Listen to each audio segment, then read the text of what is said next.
The book of Ezekiel, chapter 7, verse 25. Destruction cometh, and they shall seek peace, and there shall be none. All right, I want to give all praises, honor, and glory to Yahawah, bahasham, YAHAWASHI, bahasham, rahah, double honors to the apostles and elders of Great Millstone, and Shalawam to the hopeful elect. So through the Spirit, I just want to go into how mass death is about to become the new norm. All right, the new trend. This society is all about trends, hashtags, this challenge, that challenge, trying to keep up with the Joneses. Very soon, the new trend is going to be mass death. All right, you had that shooting a couple days ago. All right, you have celebrities dropping like flies, and when these things happen, they make headlines. People care, or at least pretend to care. Very soon, there's going to be so much death in Babylon the Great that it's not even gonna be a thing. You're just gonna go outside, you're gonna see dead bodies, all right, because World War III has already started. Contrary to popular belief, these people don't watch the news. They don't know that America and its allies are at war with Russia and its allies, all right? World War III is gonna intensify. These race wars are gonna intensify. Food shortages, that's gonna bring out the animal in people, and it's just gonna be a fitting end to a vile society established on violence. It's gonna end the same way that it came in. Let me read this again. This is the book of Ezekiel, chapter 25, verse 7. Destruction cometh, and they shall seek peace, and there shall be none. Right? These people are going to seek peace because right now, people love to instigate violence. They love to make a sport out of violence. You have violent movies, everything. They have a term in the media called, if it bleeds, it leads. All right, everyone loves to hype up violence, but then when something violent happens to their loved ones, then all of a sudden we need the peace. All right, why can't black people get along? Why can't we come together? You know, these people, they're gonna get what they deserve, man. They're gonna seek peace, but there's not gonna be any because you haven't sown fruits of peace. You've sown fruits of violence. All right, as the scripture tells you, what a man sows, that's what he's gonna reap. So this country has sown nothing but violence and hatred and just complete debauchery for centuries. So when you seek peace, when it's time for you to ask the Lord to help me, there's gonna be nothing left for you but violence. This is let me get this. This is the book of Jeremiah, chapter 25, verse 29. It says, for lo, I began to bring evil on this city, which is called by my name. This is talking about Jerusalem, Israel, all right? Jerusalem is a people before it's a place. So right now, the actual Jerusalem is in Babylon the Great. The actual Jerusalem is spread across the four corners of the earth, all right? But there's a physical Jerusalem, which we're going to be returned to. It says, for lo, I began to bring evil on the city, which is called by my name. And should ye be utterly unpunished? Ye shall not be unpunished, for I will call for a sword upon all the inhabitants of the earth, saith Yahawah, the Lord of hosts. Right, there's a sword that's going to be on all the inhabitants of the earth. Why? Because, first of all, Israel has been scattered across the four winds. Everywhere that there's people, there's Israelites. You people of so-called Negro and Native Indian descent, you descend from Abraham, Isaac, and Jacob. And you made a covenant to keep the commandments of the Most High. You broke that covenant, all right? We all did, all right, myself included. And one of the curses, one of the punishments of that is that we would be scattered across the four winds. So there's a great gathering of the elect from across the four winds, and there's going to be a great judgment. All right, that main judgment is going to be right here in Babylon the Great, which you people know as America. In the scriptures, it's known as the virgin daughter of Babylon, Babylon the Great, spiritual Egypt. All right, the Bible is written in codes. Only a spiritual person can read this, and then you see it's clearly talking about America. There's no other. You got people saying, oh, Babylon is the Vatican. How? How is Babylon the Vatican? All right, the 12 tribes of Israel are going to be in captivity in Babylon in the last days. There's going to be a great deliverance from Babylon in the last days. All right, the Vatican has what? A population of a few thousand people. How's that? But anyway, that's neither here nor there. It says, for I will call a sword upon all the inhabitants of the earth, saith Yahawah, the Lord of hosts. Therefore prophesy thou against them all these words, and say unto them, Yahawah shall roar from on high, and utter his voice from his holy habitation. Right, and that's going on right now. The Most High is uttering his voice, which is the prophets. All right, he's warning the nations, going back to what, Isaiah 34. He's telling the nations their judgment. All right, and our people, they don't consider that they're the chosen people, and the Lord actually speaks through men that look just like them. But it says the Lord Yahawah shall roar from on high, and utter his voice from his holy habitation. He shall mightily roar upon his habitation. He shall give a shout as they that tread the grapes against all the inhabitants of the earth. So there's a judgment that's coming to everybody, man. All right, again, the main judgment is going to be right here in Babylon. This is the worst of the worst. This is the worst captivity our people have ever faced. This is the worst demonic society that's ever been built. So this is going to be the main place of judgment. But you can see Babylon has spread its tentacles all over the earth. So the judgment has to go all over the earth. You can't just have wickedness permeate everywhere and then just, okay, the Lord's just going to judge one place. No, judgment is going to rain down, man. It says, a noise shall come to the ends of the earth, for Yahawah hath a controversy with the nations. There it is again. The Most High has a controversy with the nations. Why? Because you put his chosen people in captivity. You forwarded the affliction. And then you push all sorts of anti-biblical madness on the people. And the end result is what? The earth is defiled under the inhabitants thereof. The water, the air, everything is defiled. The animals, all right? It says, a noise shall come even to the ends of the earth, for Yahawah hath a controversy with the nations. He will plead with all flesh. He will give them that are wicked to the sword, saith Yahawah. So the Most High said he's going to give the wicked over to the sword. And who's the wicked? All right, the self-proclaimed white man, first and foremost, the nation of Edom, they're the wicked, but also all of the people that try to be like Edom, they're also wicked. 2/3 of our own people, wicked. The rest of the heathen, wicked. Anyone that's not coming back to the law, statutes, and commandments through faith, all right, through faith, all right, if you call yourself an Israelite, but you don't have faith in the Lord, you're wicked, all right? And anything that's not done of faith is sin, ultimately. So everyone that's faithless, these people are going to be judged. They have a gruesome judgment coming to them because they don't believe in the power of Yahawah, bahasham, YAHAWASHI. So he's going to have to make himself known through judgment. It says, a noise shall come even to the ends of the earth, for Yahawah hath a controversy with the nations. He will plead with all flesh. And that word plead doesn't mean beg. All right, plead means judge. All right, the Lord's not coming back to beg you nations to get right. He's not going to come back to beg you to let his people go.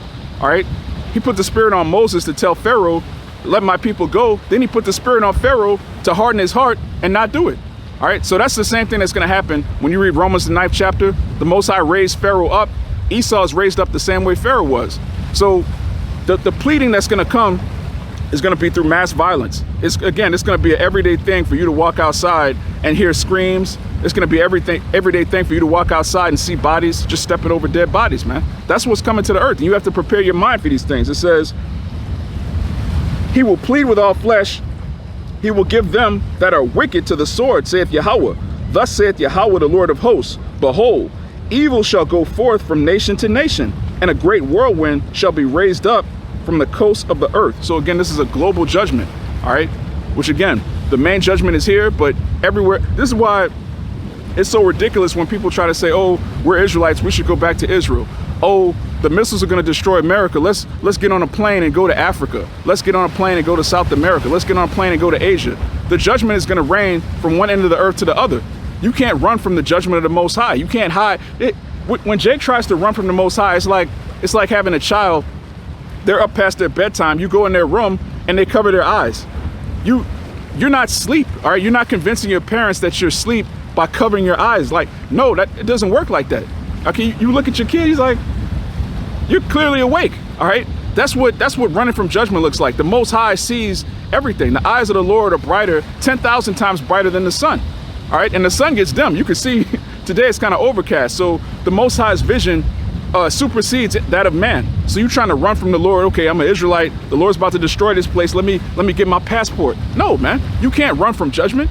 That's a very Edomitish attitude to have. But it says, thus saith Yahawah, the Lord of hosts, behold, evil shall go forth from nation to nation, and a great whirlwind shall be raised up from the coast of the earth. And the slain of Yahawah shall be in that day from one end of the earth even unto the other end of the earth. They shall not be lamented, neither gathered nor buried. They shall be dung upon the ground. So death is going to be from one end of the earth to the other. There's going to be mass death. It's not even going to be, they're not going to be people alive to bury you. You're going to be as dung. You're just going to be a body on the ground like this with your eyes just like that. That's what's coming to the earth. All right. And billions of people are about to die. This is why when you see people in a state of folly, you see people in the spirit of just mirth, like nothing's about to happen, you know the Lord's not dealing with them. The Lord's clearly not dealing with anyone that doesn't understand that World War III is upon us. You got Jake talking about 20 years from now I'm gonna do this, 10 years from now I'm gonna do that. You got Jake talking about we need to come together and build this. Niggas talking about generational wealth. Why would you want another generation of Israelites to be raised here? This place has to go. bottom line. This place has to go. And if you're in the spirit of Yahawah, bahasham, YAHAWASHI, you want that to happen. Because there's no way a righteous kingdom is going to spring up unless this one is put down. That's what we want. Ultimately, we want righteousness to spring forth. It says, and the slain of Yahawah shall be in that day from one end of the earth, even unto the other end of the earth. They shall not be lamented, neither gathered nor buried. They shall be dung upon the ground. Right, dung, that's old English for shit. All right, the Bible's saying that you wicked people, all right, as we read, the sword is going to be upon the wicked. So the wicked are going to be as shit. That's what's going to happen. All right, this is not, you know, a lot of our people really think the Bible is a joke. Oh, that was back in the day. That was an ancient world. The Bible is antiquated. Oh, that's in the past. That doesn't apply today. It's going to apply in 8K right in your face. All right, these judgments are going to definitely apply to you, your family, if you don't get right. This is 2nd Esdras, chapter 16. I'm gonna start at verse 22. It says, for many of them that dwell upon the earth shall perish of famine, and the other that escape the hunger shall the sword destroy. Right, going back to Amos, the 5th chapter. If you escape one cause of death, you're gonna run into another cause of death. You might escape the famine and end up getting shot in the head, man.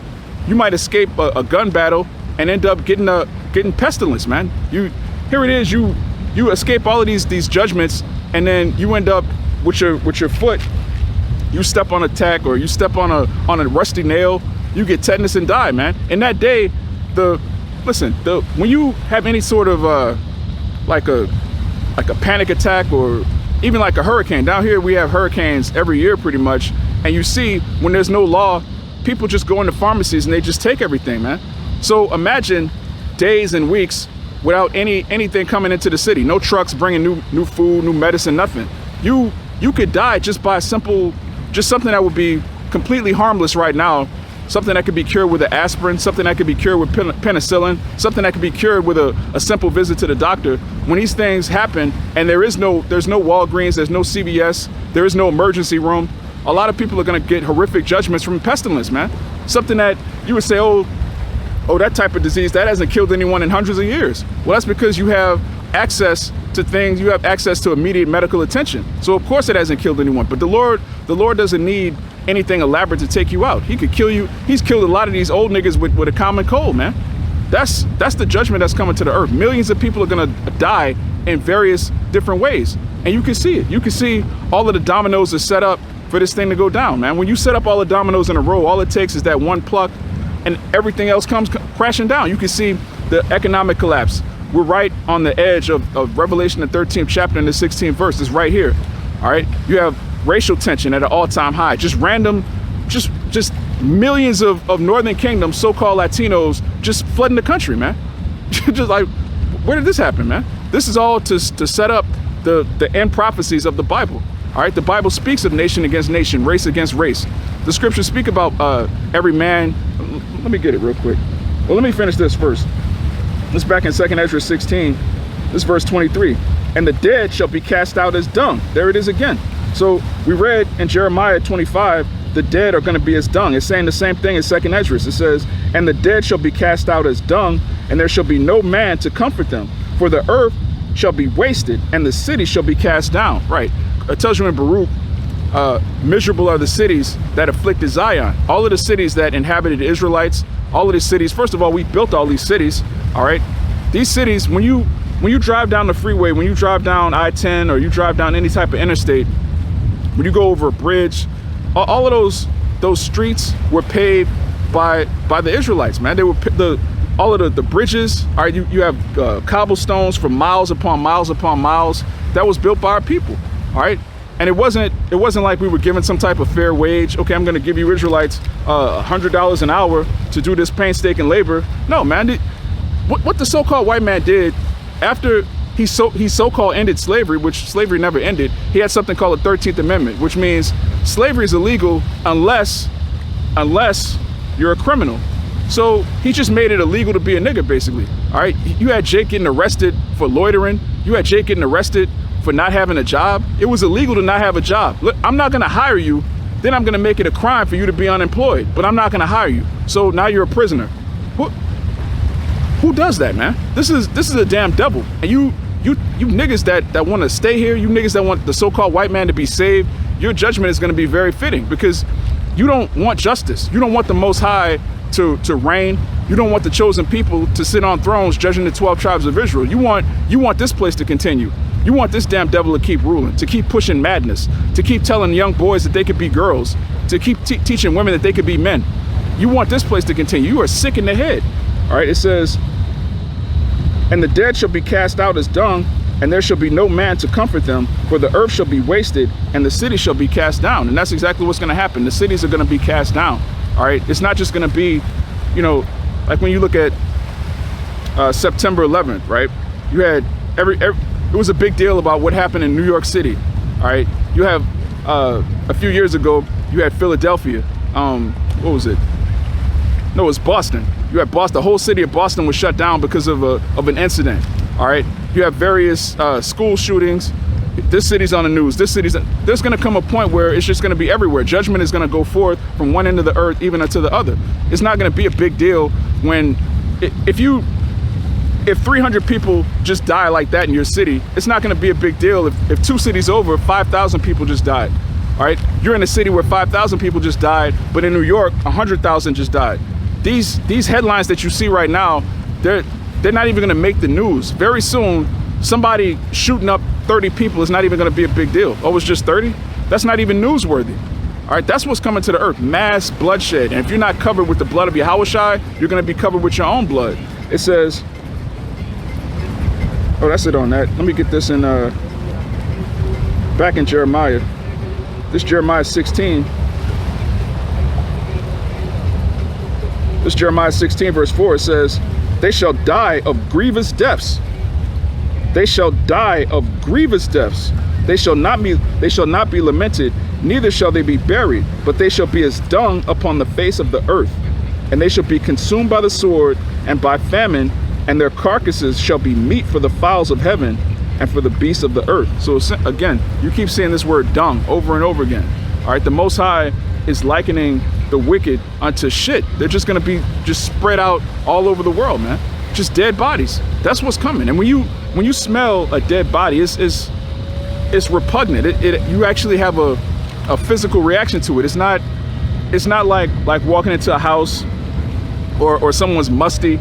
You know, you go to the gym, you come home smelling like outside. No, it's not. It's repugnant. It's like it makes you sick to be around it. And that's gonna just, everywhere you go, you're gonna just smell dead bodies, man. That's what's coming to the earth. All right. It says, matter of fact, let me get this back in Esdras. We hopping back and forth from Jeremiah to Esdras because they're on one accord. All right. The prophets, as it tells you in Jeremiah 28:8, the prophets of old prophesied of destruction, of pestilence. All right. You're not gonna read one prophet saying Babylon's gonna be destroyed by violence, pestilence, mass death, and then you turn a page and another prophet is saying, oh, everybody's going to come together. The Lord is going to forgive all the nations. We're going to hold hands. I have a dream. All right. All of the prophets are on one accord. That's why when you teach the truth, you can go from precept to precept, line upon line, here a little, there a little. When you teach lies, you have to find one precept that's phrased a certain way and then break it down completely out of context. That's how lies work.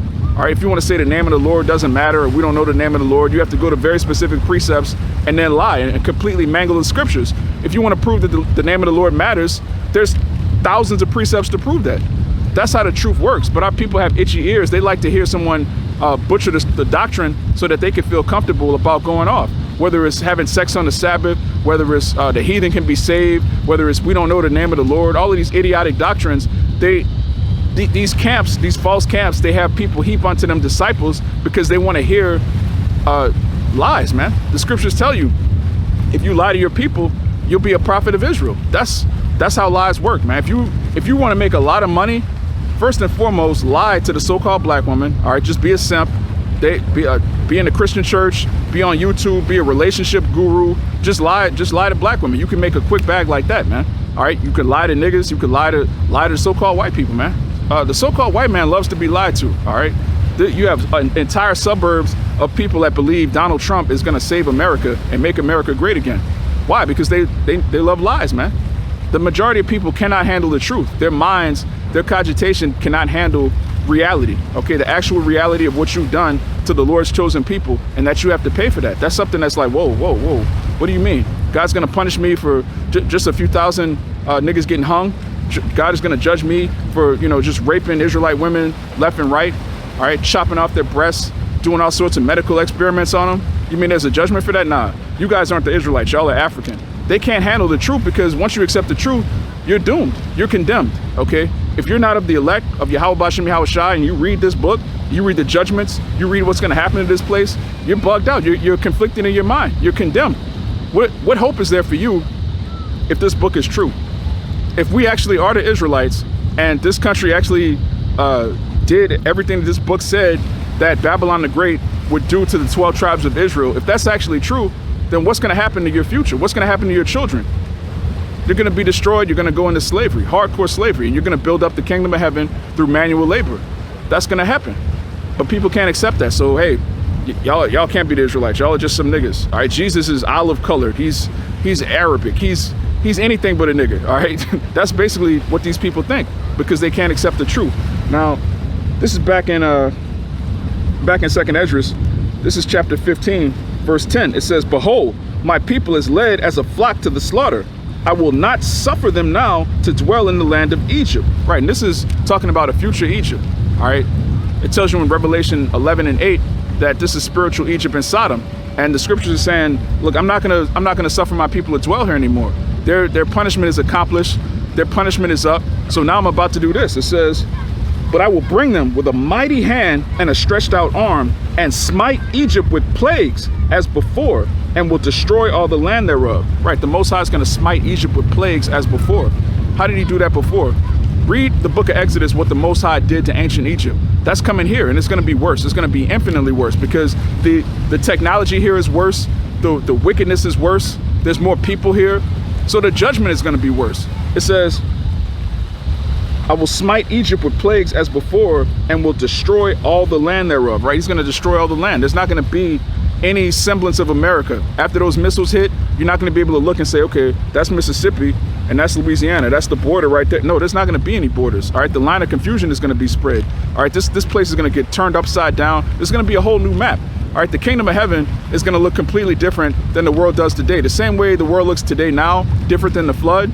All right, when the Lord destroyed the earth by water, he completely changed, he broke apart land masses. We now have something called continents. All right, in the Garden of Eden, there was one land mass, and you can see, when you look at a map, you can see like parts of Africa where they would fit in North and South America. You can see that the earth used to be one land mass. So there's a whole new map right now. The niggas that were living before the flood, that were engaging in pre-flood activity, that were being total degenerates and idol worshipers, they were so wicked, the Lord broke up the earth. He changed the shape of the globe. And it tells you in Isaiah, the earth is gonna reel to and fro like a drunkard. The earth is actually gonna shift completely like to and fro. The earth is physically gonna move, and the landmass is gonna be completely different. The kingdom, what you see right now is gonna be a whole new heaven and a new earth, man. Matter of fact, let's get that in Peter. We haven't brought that out in a while. It's important to know that this world that our people love so much is about to be utterly wiped off the face of the earth. And it's important also to know, if you're of the elect, you need to prepare your mind for big changes. Big things are gonna happen, all right? There's gonna be mass judgment and mass violence and mass fire. This is 2 Peter chapter 3. I'm gonna start at 9. It says, "Yahawah is not slack concerning his promise, as some men count slackness, but is long suffering to usward, not willing that any should perish, but that all should come to repentance." Now, that all here is talking about all of the elect. All right, obviously it's not talking about everybody in the world. We just read that the Most High is gonna have dead bodies from one end of the earth to the other. So who is the all? First of all, who is this written to? This is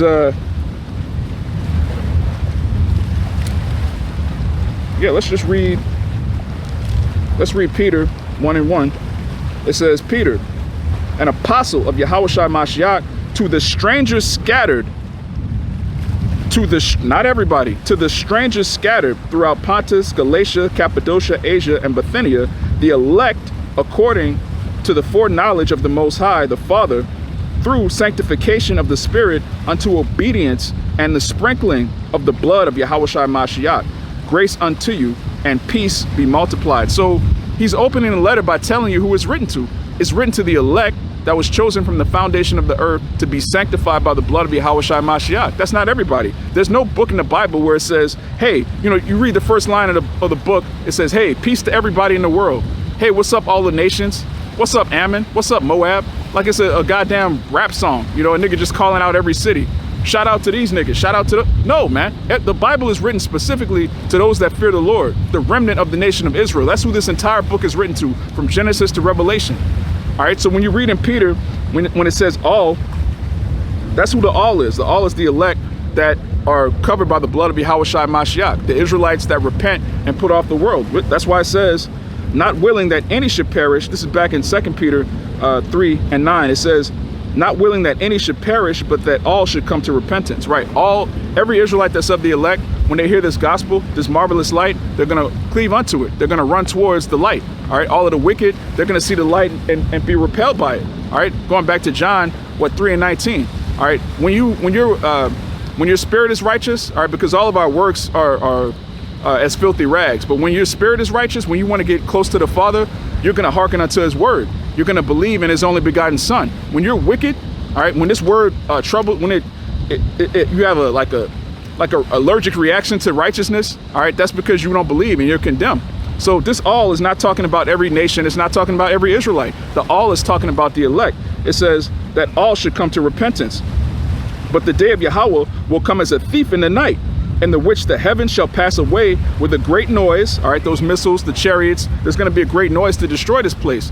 It's not going to be, you know, you go to sleep one day and then you wake up in the kingdom. Oh, I missed the day of the Lord. I overslept. I forgot to hit my alarm clock. No, there's going to be a great noise. There's going to be a tumult. It's going to be a worldwide global phenomenon. It tells you in Revelation 1 and 7 that he cometh with clouds. Every eye shall see him. Everyone in the world is going to see YAHAWASHI Mashiach when he comes back. Everyone in the world is going to feel, first of all, again, the earth is going to reel to and fro like a drunkard. You're not going to be able to escape the judgment of Yahweh Bahasham YAHAWASHI. There's no way you could go to escape the judgment. It says, the day of Yahweh will come as a thief in the night. Right, why is it going to come as a thief in the night? Because these people aren't expecting it. These people aren't expecting the Lord, a so-called black man, to come back with a host of chariots, an army, to destroy this current world. That's not what these people are expecting. Even when we tell them and we show them in the scriptures, they think it's a joke. They think we're, what Bible is that? You know, it's the King James Bible. It's the same Bible that your ridiculous president swears in on. They think we're just making this up, man. Again, their brains can't fathom that what we're saying is true, but it actually is. It's the unaltered, pure word of Yahweh Bahasham YAHAWASHI. It says, in the which the heavens shall pass away with a great noise, and the elements shall melt with fervent heat. The earth also and the works that are therein shall be burnt up. Right, the works of this place are going to be burnt up. Democracy, feminism, Christianity, atheism, all of these isms, they're all going to be burnt up. The works of this place are going to be completely destroyed. It's not, when it tells you the elements are going to melt with fervent heat, that's talking about the physical world. The physical elements of this place are going to be destroyed by those missiles, all right? But the works therein, the works is talking about spiritual. It's talking about actual, the thoughts and ideas and plans of these people. The works of this place is going to be burnt up too. It's not just going to be a physical fire. All right, all of these stupid ideas and philosophies that govern this current world, they're going to be destroyed right along with the buildings. All right, it says, but in the day of the Lord shall come as a thief in the night, in the which the heavens shall pass away with a great noise, and the elements shall melt with fervent heat. The earth also and the works that are therein shall be burnt up. Right, everything's going to be destroyed. So if your hope is in any part of Babylon the Great being preserved, being saved, anything other than the elect, all right, you're bugged out. First of all, the elect physically aren't even going to make it to the kingdom, man. Our bodies aren't going to make it to the chariots. It tells you in Corinthians, we're going to all be changed in the twinkling of an eye. Our bodies have to be changed. We can't be ruling in an immortal kingdom with mortal bodies. Here it is, you in the kingdom of heaven on a throne, and you got a backache. you got like a Achilles heel problem. You got tendonitis. You got arthritis. You're nearsighted in the kingdom. Like, come on, man. We're not going to be in the kingdom nearsighted. Like, what are we doing? All right, we have to be changed. We have to be upgraded just to behold the majesty of Yahweh Bahasham YAHAWASHI. You can't take this body into the kingdom of heaven. All right, we have to be changed. It says, seeing then that all these things, not some of these things, seeing then that all these things shall be dissolved, what manner of persons ought ye to be in all holy conversation and godliness? Right, that word conversation is anastrophe, your conduct, your behavior. Here it is, you know the Lord's coming back, but you're behaving like a nigga. You're behaving like a sluggard, a drunkard. You're just being a reviler, a weirdo, a lascivious, a freak, a pervert, a 69 God. Here it is, you know you're an Israelite, you got fringes, and you freaked out, man. What? That's bugged out, man. It says, looking for and hastening unto the coming of the day of Yahawah bahasham YAHAWASHI. Right, you're supposed to be looking for and hastening the day of the Lord. You're not supposed to put off the evil day. You're not supposed to put off YAHAWASHI's coming. Oh, that'll happen in my grandchild's era. You know, yeah, I believe in the Bible, but that's gonna happen like 100 years from now. What?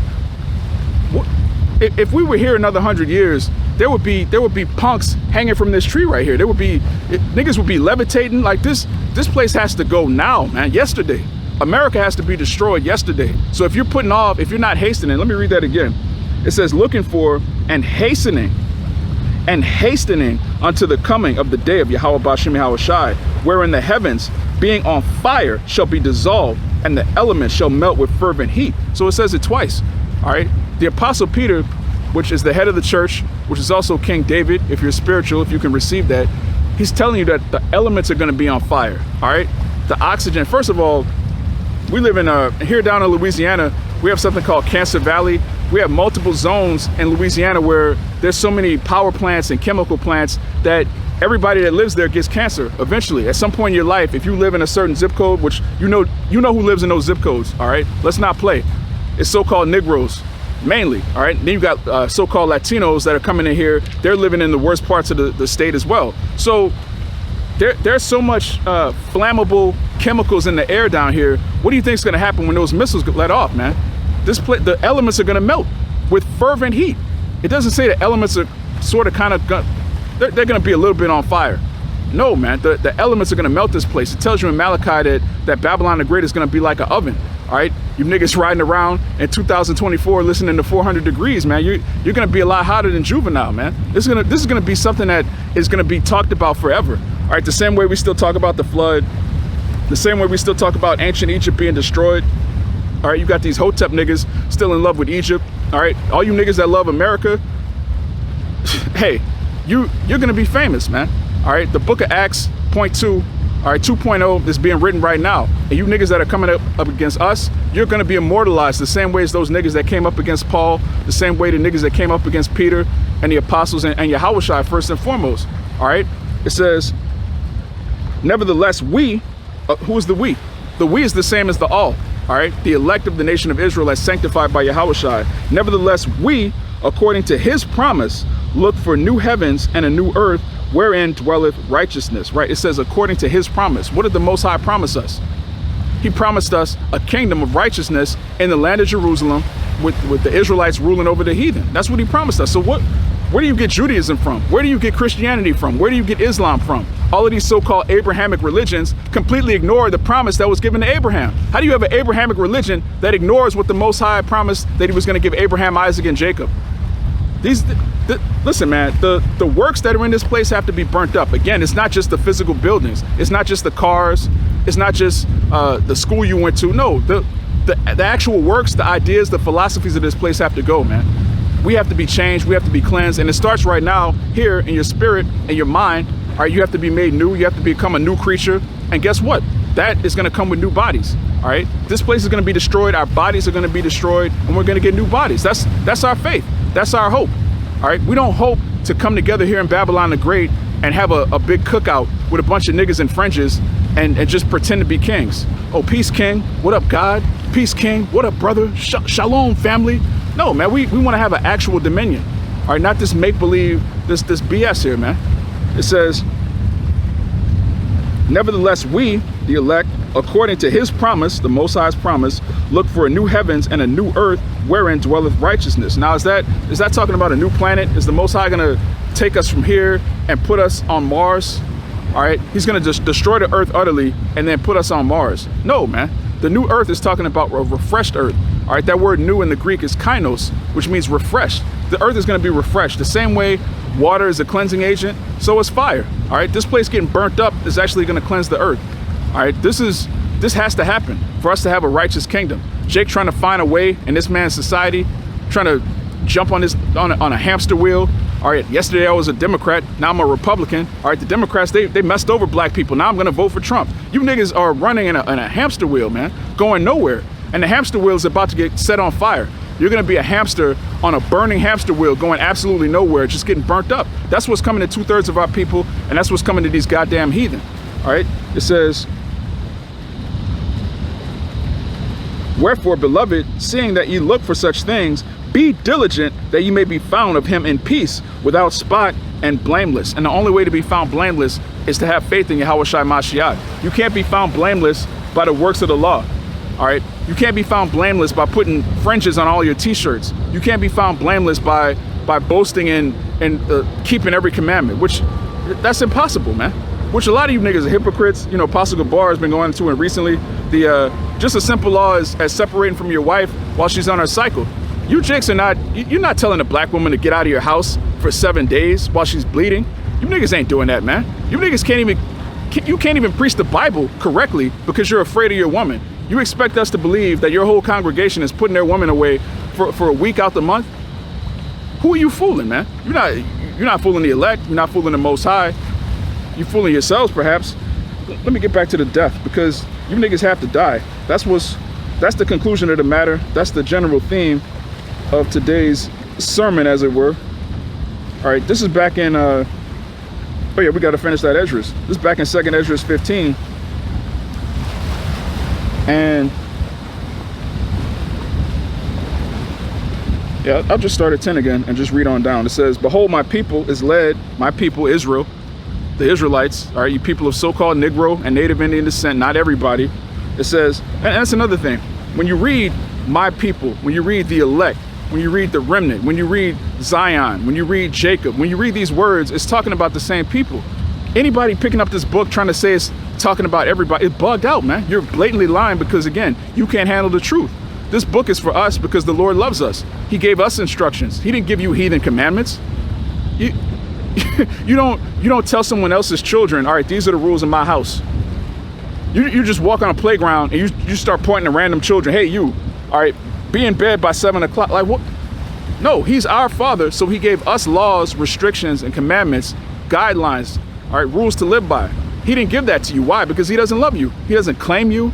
All right. He created you, but he doesn't claim you. You're all bastards. All right. The Most High is a deadbeat to you, 17 nations. All right. It says, behold, my people is led as a flock to the slaughter. I will not suffer them now to dwell in the land of Egypt, but I will bring them with a mighty hand and a stretched out arm, and smite Egypt with plagues as before, and will destroy all the land thereof. Egypt shall mourn. And again, when you read Egypt, it's talking about America. This is spiritual Egypt. All right. This isn't talking about the land in the Middle East. All right. You got Cairo, you got Alexandria, you got all these cities that were inhabited by the Greeks, and then the Arabs came in. All right. You niggas trying to be Egyptians, man, you're bugged out. Okay. Just anyway, it says, Egypt shall mourn, and the foundation of it shall be smitten with the plague and punishment that the Most High shall bring upon it. They that till the ground shall mourn, for their seeds shall fall. Salakia, their seeds shall fail through the blasting and hail, and with a fearful consolation, right? The whirlwind of missiles, the tempest, all right, the missiles are gonna pelt this place, all right, from Maine to California, from Washington to Florida. Every square inch of Babylon the Great is gonna be covered in fire. And we can't wait. It says, woe to the world and them that dwell therein, for the sword and their destruction draweth nigh, and one people shall stand up and fight against another, and swords in their hands. You can see that, man. All right, the modern day sword is a gun. You can see gun sales are through the roof. All right, women are buying guns at an all-time high. Asians are buying guns at an all-time high. Esau, you already know, that's his blessing. All right, Esau doesn't even keep track of how many guns he had. You have Edomites that just have guns. You know, you ask a Jake, how many guns you have? Oh, I have a rifle, I have a Glock, you know, I have a Glock 17, I got a Glock 19, I got a HK, I got a Draco. Drake can name his guns. You ask Esau, how many guns you have? He might just laugh in your face, man. Yes. How many guns you have? Yes. That's his answer, man. How many guns does a so-called white man have? Yes. All right. This man has an arsenal. You got Edomites that go to work. They just buy bullets. All right. Then you got other Edomites. They just make bullets. They have the machine. This is their hobby. They just take metal and just make bullets, man. This man is a machine. And you Jakes, he's going to be let loose. All right. You're going to realize everything we've been saying is the truth. When you come across a video, you come across a camp. Oh, the white man's not the devil. There's some good white people. You're going to see Esau in rare form. This is his last chance to use his blessing, and he's going to use it. All right. Yes. How many guns? Yes. He has weapons on top of weapons, man. And that's not even talking about the elites. They have the robot dogs. They got all kind of just artillery you can't even imagine, man. It says, for there shall be sedition among men and invading one another. And who is that sedition going to start with? Again, going back to Esau, these low-level Edomites, when they realize what's really going on, right now you have various truther movements. You have people that are understanding the truth about the political system. They're uncovering the truth about the medical industry. They're understanding the truth about certain things here and there. They haven't put all the pieces together, but they know they're getting fucked over. They know whether or not they can articulate it or not. They don't know that the Rothschilds, the Gettys, the DuPonts, these are Amalek according to the Bible. They don't know that. They know they'll use terms like Illuminati, or, you know, they might say the elites. Another thing they say, the shadow government. They have different terms, but they know that there's a group of people that control politicians. They know that there's a group of thieves that are robbing them blind. They're using the Federal Reserve to just take money from everybody. There's average Edomites that understand that. So there's going to be sedition among men. There's going to be a group of Edomites, especially a lot of these ex-military. They're not going to go with what they see on the news. They're not going to go with the status quo. They're not going to obey their senators, their mayors, their governors, and especially not their president. If this witch gets elected, man, the average Edomite man, oh boy, it says, for there shall be sedition among men and invading one another, and they shall not regard their kings nor princes, and the course of their actions shall stand in their power, right? They're not going to regard what they hear on the news, all right? They're not going to listen to the Surgeon General or this random person that just pops up and starts giving all this advice. Well, here's what we should do. You should take this, do this. Like, who is this? I didn't elect this dude. And who is this person right here? This is an elected official, but we didn't elect them. All right. These Edomites don't even believe in democracy anymore. They don't believe that these votes are being counted. All right. Which democracy was always stupid, whether they count the votes or not. But the point is, these people, these peons that used to believe in democracy, they don't even believe in it anymore. So what does that mean? If your elected official is telling you to do something and you believe in your mind, this person's election is illegitimate. This person wasn't really elected, so they're not my official. What does that mean? They're not going to listen to them. They're not going to listen to these officials, man. It says every man, let me read that again. 2nd Ezra chapter 15, verse 16. For there shall be sedition among men and invading one another. Right, people are going to be busting in these houses. All right, these preppers, these idiots that publicize how much food and canned goods and guns and medical aid, all these things they're storing up, they're putting it on YouTube, man. Their neighbors are looking at them like, okay, I know where so-and-so lives if I need to get some bread, or if I need to get some Band-Aids, if I need to get some penicillin, some bullets, I know I can go right down there. That's Walmart, man. All right, a lot of these preppers, they're going to be the Walgreens in Jacob's Trouble. They're going to be the CVS when all hell breaks loose. They're planning to become the neighborhood Walmart because they're stocking up all of the things that people are going to need to survive, and they're publicizing it, man. Complete idiot, showing you how stupid the average heathen is. You know World War III is coming. You know that America is going to be hit with missiles, and you're going to buy a bunker? You're going to bury a bunker, and you think a nuclear missile from Russia, from China, from Iran, you think these missiles they're just going to be surface deep. They're just going to land, boo! It's just going to be a little, like a cartoon explosion. Like an Acme anvil is just going to come out of the sky and land on Bugs Bunny's head. No, man. The missiles are going to create craters miles long. There's going to be giant craters. This place is going to be wiped off the face of the earth. And you are Edomite, you know World War III is coming, and all you could do is buy canned goods, you're finished. All right, a bullet is not going to save you, which nothing can save you if you're an Edomite. But you niggas that are in that spirit of stocking up and prepping, what if you buy up all the guns, all the canned goods, and in that day you can't make it back to your house? The city's just boarded off. You're driving one day randomly, there's an explosion, or some tanks are coming, they block off the road, you can't make it back home. Then what? You're gonna have to have faith in YAHAWASHI. And if you haven't spent this ministry, this time building up your faith, you're gonna bug out. You're gonna completely lose your mind. You're not gonna have that Isaiah 33:6. You're not gonna have that the Wah, all right, in Ezekiel 9:6. You're not gonna have any of these things. You're just gonna have panic, fear, and trepidation, and then eventually you're gonna die. You're gonna die a grievous death. A lot of you are gonna die screaming. A lot of you are gonna die crying. I mean, actual like little boy tears, like little girl tears, just little like just breathing and just being completely unmanly. All right, that's what's coming to a lot of you guys. A lot of you tough guy niggas, y'all are gonna, hey man, it says, a man, oh, that's a spirit, the very next verse. The very next verse, a man shall desire to go into a city and shall not be able. So that's coming. That's the prophecy in the Bible, man. A man is going to desire to go. Okay, I'm gonna go from Uptown to Metairie. I'm gonna go from Slidell to Homer. I'm gonna go from wherever, man. I'm gonna go from Brooklyn to Queens. All right, I'm gonna go from Compton to Long Beach. I'm gonna go from this city to that city. You're gonna try. You're gonna have that thought in your mind, and you're not gonna be able to. Wherever you are when it goes down, you're gonna have to get it how you live. That's the time we're gonna come into, man. You can't plan for Jacob's trouble carnally. You have to plan spiritually. And how do you plan spiritually? By storing up treasures in heaven, all right? By cleaving unto the body of YAHAWASHI Mashiach, by being brotherly, by reading, by fasting, by praying, by building your relationship with Yahawah, bahasham YAHAWASHI. Yahawah, the Most High, in the name bahasham YAHAWASHI. That's what it's about. If you're not doing that, then, I mean, what are you doing? What do you expect to happen? It says, a man shall desire to go into a city and shall not be able, for because of their pride the city shall be troubled, the houses shall be destroyed, and the men shall be afraid. There you go, the men shall be afraid. Niggas are gonna die like bitches. Men are gonna be terrified, man. The scripture tells you they're gonna be as women. And women, they can't handle, women can't even handle a little bit of a turmoil, a little bit. Women can't even handle the internet going out. All right, when Facebook shuts down, when there's an outage in Twitter, women lose it, man. So how much more when there's no food on the shelves, there's no feminine products available, there's no soap, all right? There's no 2-inch eyelashes, all right? There's no yaki weave.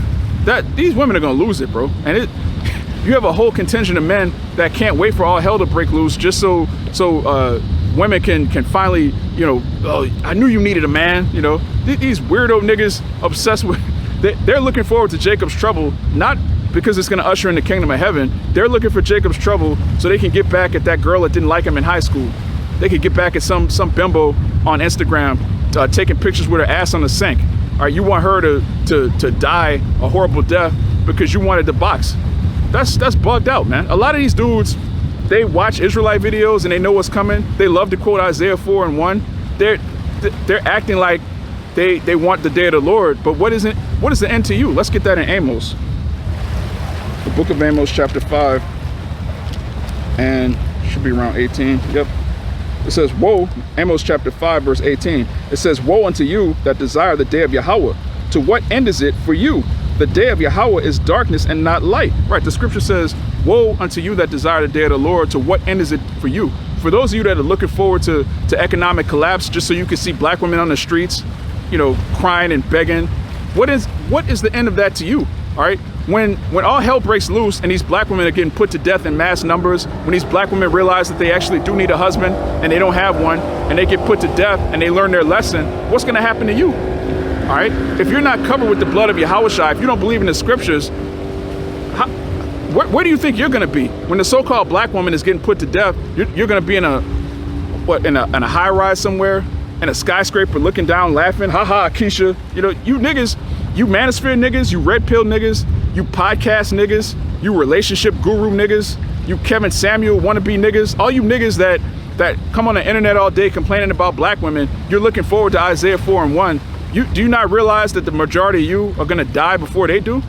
All right, the majority of these women, a lot of them are gonna run to so-called, well, a lot of them are going to run to concentration camps. A lot of them are going to run to men that are strong. They're going to go from being alpha male women to dainty. They're going to try to pretend to be real women in that day so they can get a covering from a man. A lot of them are going to, they might last a few months before they get put to death. But you niggas, you weak ass niggas, you niggas that you don't have any faith, you don't have any understanding of the world, you don't know how to behave amongst men, you don't know how to conduct yourself in a body, you don't know how to be a man.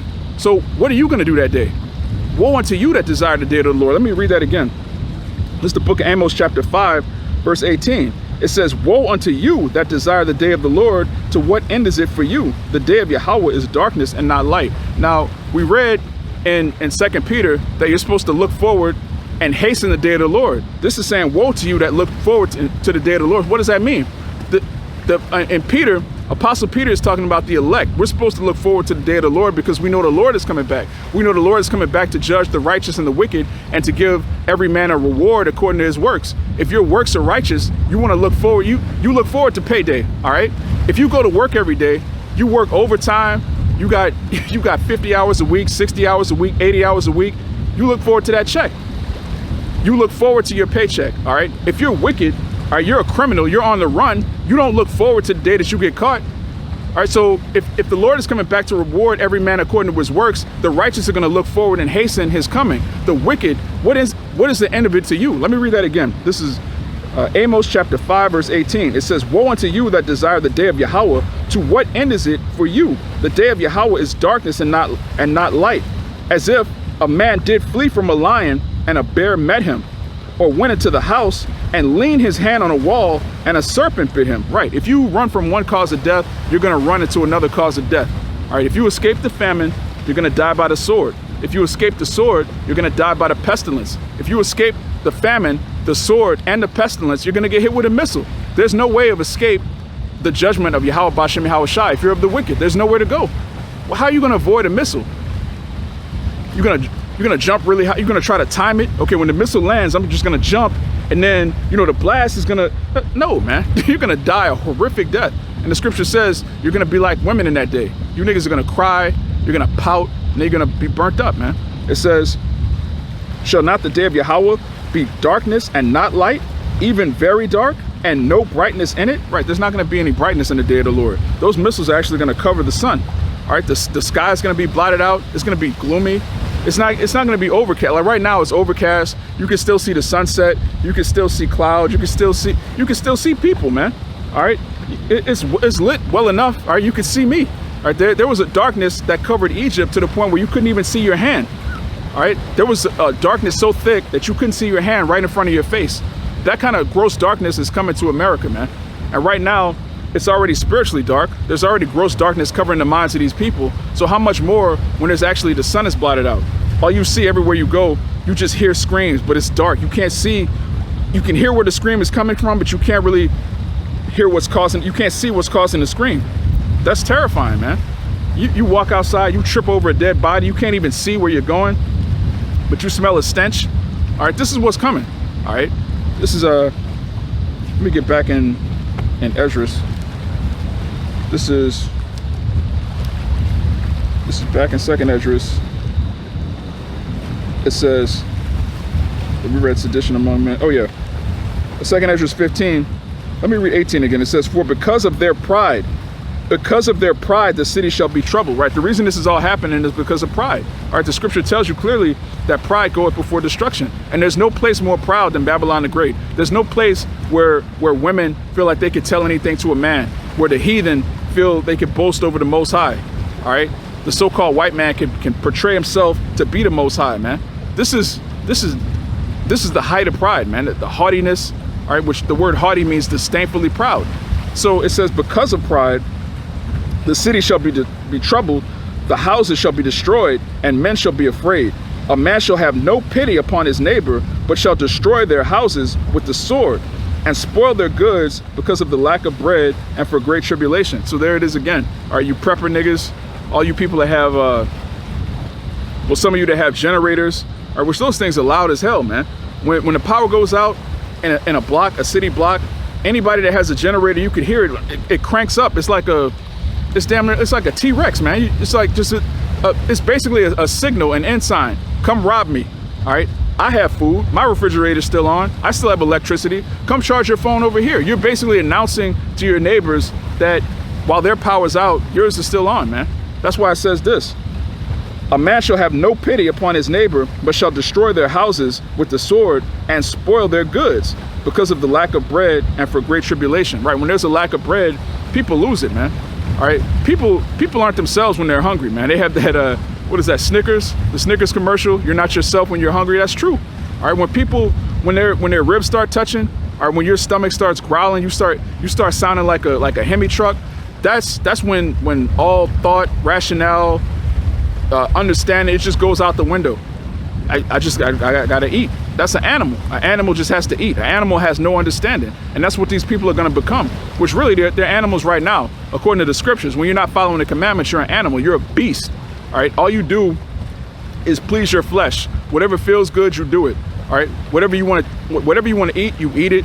Whoever you want to sleep with, you sleep with them. Whether it's another man's wife, whether it's another man. All right. You just do what you want to do.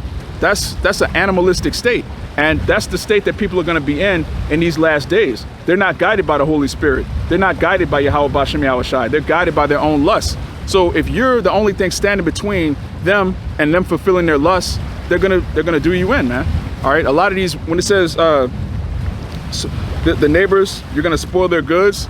Part of that includes their wives, man, their daughters. All right. You got people who are scoffing against men of the Lord. Meanwhile, they have a wife and 2 or 3 daughters. Their neighbors are gonna have fun with them, man, in front of their face. A lot of them are gonna get tied up. There's gonna be some horrific judgments coming to these people. And why? Because of pride. It says, because of their pride, the city shall be wasted. And trouble. All right, trouble and desolation is coming to these heathen. It's coming to 2/3 of our people, and it's coming to you niggas, man. This is let me get this in Revelation. This is the book of Revelation, chapter 14. I'm gonna start at verse 17. And another angel came out of the temple which is in heaven, he also having a sharp sickle. And another angel came out from the altar which had power over fire, and cried with a loud voice to him that had the sharp sickle, saying, Thrust in thy sharp sickle, and gather the clusters of the vine of the earth, for her grapes are fully ripe. Right, so this is talking about a death angel, man. YAHAWASHI and death angels are gonna come and reap, man. I'm gonna keep reading. It says, and the angel thrust his sickle into the earth, and gathered the vine of the earth, and cast it into the great winepress of the wrath of YAHAWAH. And the winepress was trodden without the city, and blood came out of the winepress, even unto the horse's bridle, by the space of 1,600 furlongs. And a furlong is basically like, let me get in another translation. It's gonna tell you how long it is in miles. This is the NLT. It says, the grapes were trampled in the winepress outside the city, and blood flowed from the winepress in the stream about 180 miles long, and as high as the horse's bridle, which is about this high, man. And another, I believe the Good News translation, it says it's about 200 miles long and 5 feet wide, man. That's a lot of blood, man. That is a lot of blood. And the grape, let's find out who the grapes are. This is 2nd Ezra chapter 9, verse 20. It says, so I considered the world, and behold, there was peril because of the devices that were come into it, right? The devices goes into the imaginations of these people, the plans, the strategies, all right, the religions, the ideologies, the philosophies. These things are all wicked. It says, and I saw and spared it greatly, and have kept me a grape of the cluster, and a plant of a great people, right? So there's a cluster that's preserved. There's actually, out of all of these wicked people, there's some souls that the Lord actually loves and chose from the foundation of the earth to be cleansed by the blood of his only begotten son. Those men, those women, and those children are going to be preserved. And the rest, it says, let the multitude perish then, which was born in vain, and let my grape be kept, and my plant, for with great labor have I made it perfect. So the Lord actually made the elect perfect, and then he made a bunch of other people that were born in vain, and they're going to die. That's heavy, all right? The elect was chosen from the foundation of the earth to receive salvation, and everyone else was chosen from the foundation of the earth to receive destruction. Which side do you want to be on? There's no such thing as being half saved. There's nobody that's going to be sort of kind of delivered. You're either going to be of the elect, you're going to receive salvation, or you're going to be of the wicked, and you're going to be destroyed utterly. A horrific, brutal death. The scripture tells you in Jeremiah, they're going to die grievous deaths. You're not going to, if you're of the wicked, you're not going to die in your sleep in Jacob's trouble. You're gonna feel it, man. You're gonna know the wrath of the Lord. You're gonna know that it's the Most High doing it to you. Whether it's, you're attacked by dogs, whether you die by a gun, a pestilence, whatever happens, you're gonna know, you're gonna feel that a higher power did this to you. It's not gonna be some regular death, man. There's some horrific and terrible judgments coming to the earth. It says, let me get this. Yeah, since I mentioned spoiling of goods, let's get this while we're here. This 2nd Ezra still 15, Verse 63, it says, thy children shall they carry away captive, and look, what thou hast, they shall spoil it, and mar the beauty of thy face. Right, your children are gonna get taken, man. You know, brothers tell a story all the time in Katrina, in the convention center, they were snatching up kids, man. Women were just screaming. You know, when you have a woman that loves her children more than anything, and that's taken from her, that's just, it's almost like dying, all right? So this is what's gonna happen, man. All right, you already see these people have a problem kidnapping Israelite children. All right, they say something like, I forget how many thousands of Israelite girls go missing every year. This is a sick society. It's not safe for children. It's not safe now. So how much more when all hell breaks loose? If it's not even safe for children in a time when you can go to the store and buy anything you need, you could turn on the news and see, you know, the electricity is still working, politicians are still in office, things are so-called normal. It's still not safe for children here. So how much more when there's no police patrolling the streets? There's nothing preventing a sick and perverted man from just exerting his will on women and children, on the helpless. All right, this is what's coming, man. The Most High has some sick, perverted people out here, and they're going to be unleashed on the wicked. It says, oh, let me get this while I'm in 2nd Ezra. This is, one chapter over. This is 2nd Ezra 16 and 46. It says, for strangers shall reap their fruits and spoil their goods, overthrow their houses and take their children captives, for in captivity, famine shall they get children. So this is what's coming, man. You don't just have to worry about a gunshot to the head. You don't just have to worry about, you know, a tetanus, not having a tetanus shot. You have to worry about your children getting abducted by these creeps, man, these weirdos. Again, you got a lot of 69 guys out here, a lot of registered and unregistered offenders. Let's put it like that, man. Total perverts, and they're going to be unleashed. There's not going to be a register like a watch list. You can say, okay, that guy that lives in that house down there, stay away from it. They're just going to be on the loose. All right. If you're not covered by the blood of YAHAWASHI HaMashiach, it's over for you. It's over for your family. It's over for your lineage. All right, all you social media niggas talking about generational wealth, your generation's gonna die here. Your generation's gonna get raped here. Your generation's gonna get kidnapped here. That's what's coming to you. All right. It says, yeah, that's it on that. Let me go back to Ezekiel. We opened with 7. Let me get something else a little bit earlier. Yeah, this is back in Ezekiel 7. This is verse 2. It says, also, thou son of man, thus saith the Lord Yahweh unto the land of Israel, an end is come upon the four corners of the land. Now is the end come upon thee, and I will send mine anger upon thee, and will judge thee according to thy ways, and will recompense upon thee all thine abominations. Right. So the Lord is coming back to judge us according to our ways. So what manner of person ought you to be? What type of ways do you want to get judged by? Do you want to be judged by your ways in the ministry, your ways towards the name Yahawah bahasham YAHAWASHI, the labor that you show towards his name? Or do you want to be judged by being a nigga in the world? Do you want to be judged with the world or outside of it? This is something you have to ask yourself. It says, and mine eye shall not spare thee, neither will I have pity, but I will recompense thy ways upon thee, and thine abominations shall be in the midst of thee, and ye shall know that I am Yahweh. Right? You're going to know that it's Yahweh. You're going to know that it's a higher power doing this to you. You're going to know that the God of the Bible is real. All you niggas talking about, man wrote that book, I can't. All right, okay. We'll see when judgment is reigning on Babylon the Great. If a man just sat down and wrote this, I'm just going to write a story about what's going to happen thousands of years in the future, just for shits and giggles, just to like who does that? Who writes a book about what's going to happen thousands of years in the future just to do it? And then somebody else writes another book saying the same thing as that person, and then another person writes another book saying the same thing as that. Like what? Like it's some kind of like we're pen pals and it's a chain letter. Like no, man, these are the words of Yahawah bahasham YAHAWASHI, and it's clearly about to happen. If you don't believe, you're bugged out. You just weren't chosen to get it. It says, thus saith the Lord Yahweh, and evil, and only evil, behold, is come. Right? Only evil is coming. All right. If you're not of the elect, you can expect nothing but evil and destruction. If you're of the elect, you can expect miracles. You can expect ultimately deliverance and salvation. It says, An end is come, the end is come, it watcheth for thee, behold, it is come. Right, the end is watching for you, all right? The prophets are watching for the prophecies, and the end is watching for you niggas, man. The end of the world is waiting on you niggas, man. Like, just, you imagine like Birdman rubbing his hands together. That's how the end is waiting for you niggas, all right? It says,